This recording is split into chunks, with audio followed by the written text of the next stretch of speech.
Hello everyone, Drishti IAS welcomes you once again to the new series of Simplified. Today's topic of discussion is environmental conventions. Dimensions we are going to cover are introduction, important conventions, and other conventions and programs. So let's begin with the introduction first. In view of the emerging environmental problems and their side effects, many conventions and meetings have been organized globally for the last several decades.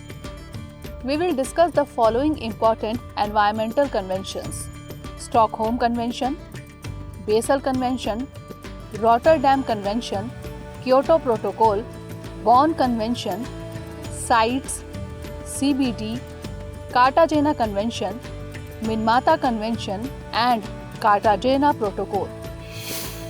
Now moving on to these important conventions, and we will discuss all of these one by one. First is Stockholm Convention.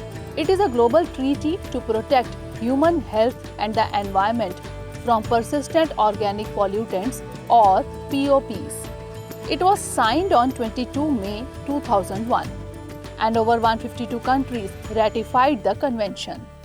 It was effective from 17 May 2004 and was ratified by India on 13 January 2006. Now let's understand about POPs. These are the chemicals that remain intact in the environment for long periods, and they are widely distributed geographically. They accumulate in the fatty tissue of living organisms and are toxic to humans and wildlife. POPs circulate globally and can cause damage wherever they travel. The Stockholm Convention focuses on eliminating or reducing releases of POPs. It sets up a system for tackling additional chemicals identified as unacceptably hazardous. Ultimately, the convention points out the way to a future free of dangerous POPs and promises to reshape our economy's reliance on toxic chemicals.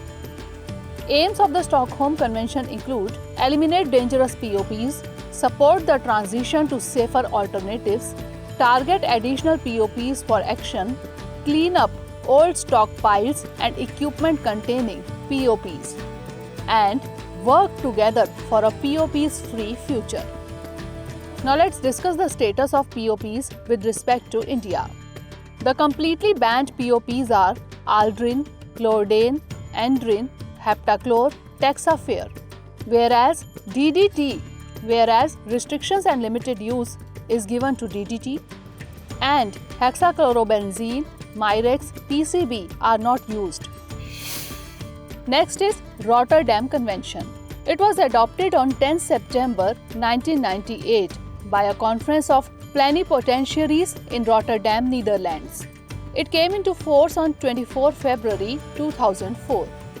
Objectives of Rotterdam Convention are to promote shared responsibility and cooperative efforts among parties in the international trade of certain hazardous chemicals that harm human health and the environment, and to exchange information related to the hazardous chemical which are traded.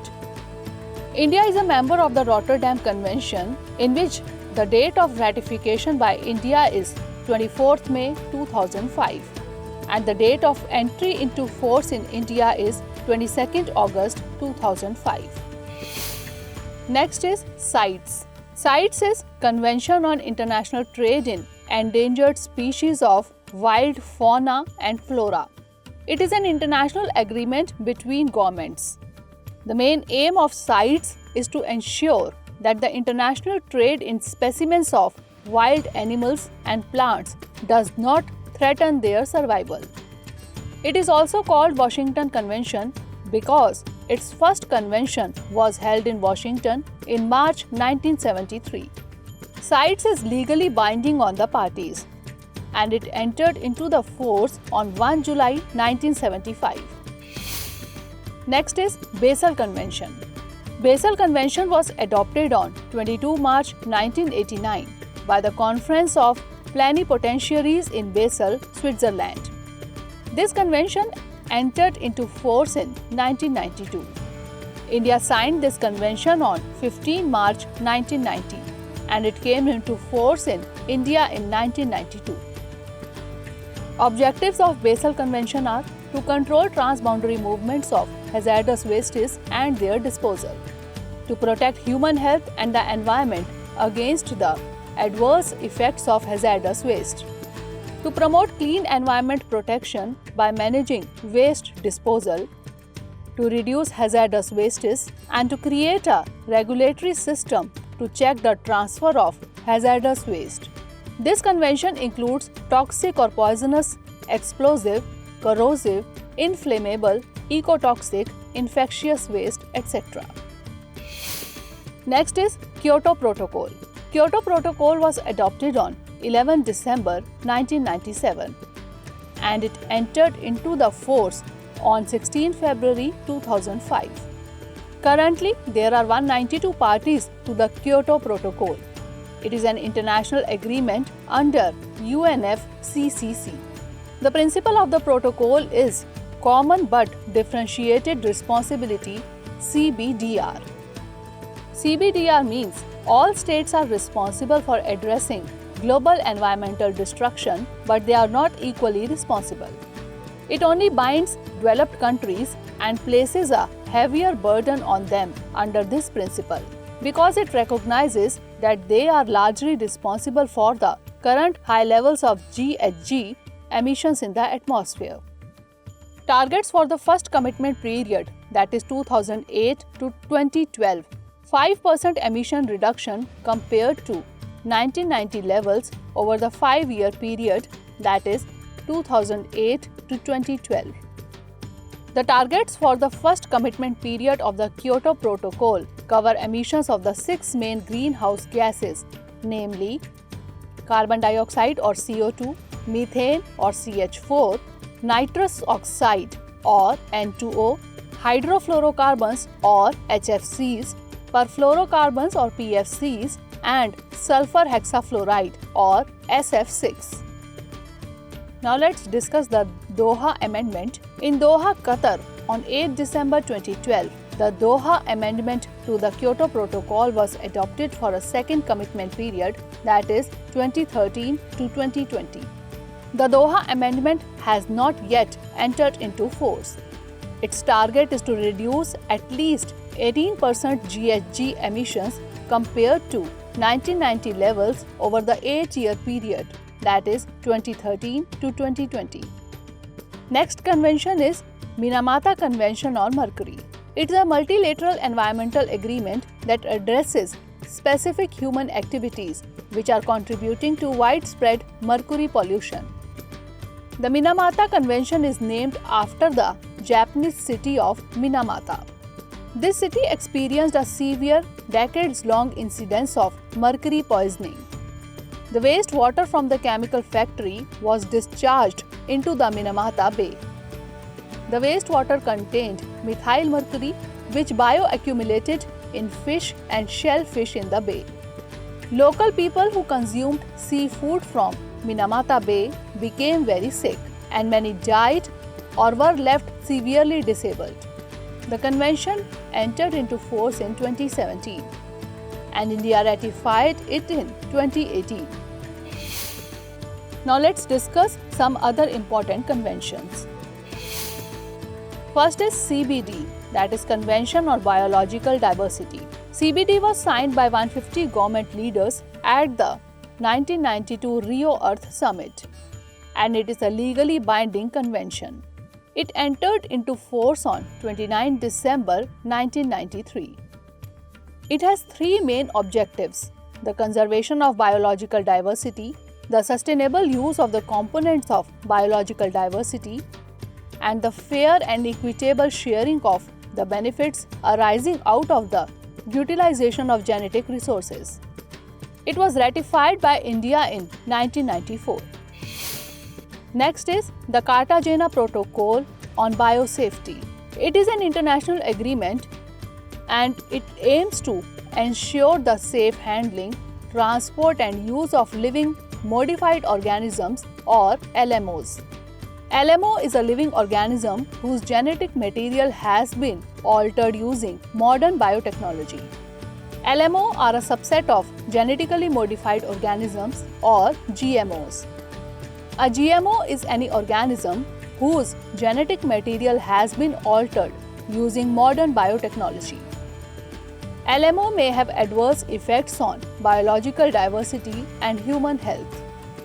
It was adopted in 2000 and entered into force in 2003. Next is Nagoya Protocol. It was adopted on 29 October 2010 in Nagoya, Japan. It entered into force on 12 October 2014. And it is a supplementary agreement to the Convention on Biological Diversity. It is an international agreement which aims at sharing the benefits arising from the utilization of genetic resources in a fair and equitable way. It provides a transparent legal framework for the effective implementation of one of the three objectives of CBD: fair and equitable sharing of benefits arising out of the utilization of genetic resources. Objective of Nagoya Protocol includes fair and equitable sharing of benefits arising from the utilization of genetic resources, thereby contributing to the conservation and sustainable use of biodiversity. The Nagoya Protocol sets out core obligations for its contracting parties to take measures in relation to access to genetic resources, benefit sharing, and compliance. Genetic resources refers to any biological material which contains genes and/or metabolic material that may be derived from genes. Uses of genetic resources are: first is commercial use. Companies can use genetic resources to develop specialty enzymes, enhanced genes, or small molecules. These can be used in crop protection, drug development, and the production of specialized chemicals. In the pharmaceutical industry, for example, the US National Cancer Institute worked with a small pharmaceutical company to develop compounds called calanolides derived from a tree in the Malaysian rainforest. Research demonstrated that they have the potential to treat HIV type 1 and certain types of cancer. Clinical trials are ongoing. Now, the non-commercial uses include: genetic resources can be used to increase knowledge or understanding of the natural world, with activities ranging from taxonomic research to ecosystem analysis. This work is usually conducted by academic and public research institutes. Next is Convention on the Conservation of Migratory Species of Wild Animals. It is also known as CMS or Bonn Convention, named after the city Bonn in West Germany, where it was signed. The convention entered into force on 1 November 1983. The CMS is an environmental treaty of the UN that provides a global platform for the conservation and sustainable use of migratory animals and their habitats. It is the only global convention specializing in the conservation of migratory species, their habitats, and migration routes. India has been a party to the CMS since 1983. Now lastly, let's discuss the Paris Agreement. The Paris Agreement is a legally binding international treaty on climate change. It was adopted by 196 parties at COP21 in Paris on 12 December 2015. It entered into force in November 2016, and its goal is to limit global warming to well below 2 degrees Celsius, preferably to 1.5 degrees Celsius compared to pre-industrial levels. So that's all for today. Hope this series will be beneficial for you. Thanks for watching. Have a great day.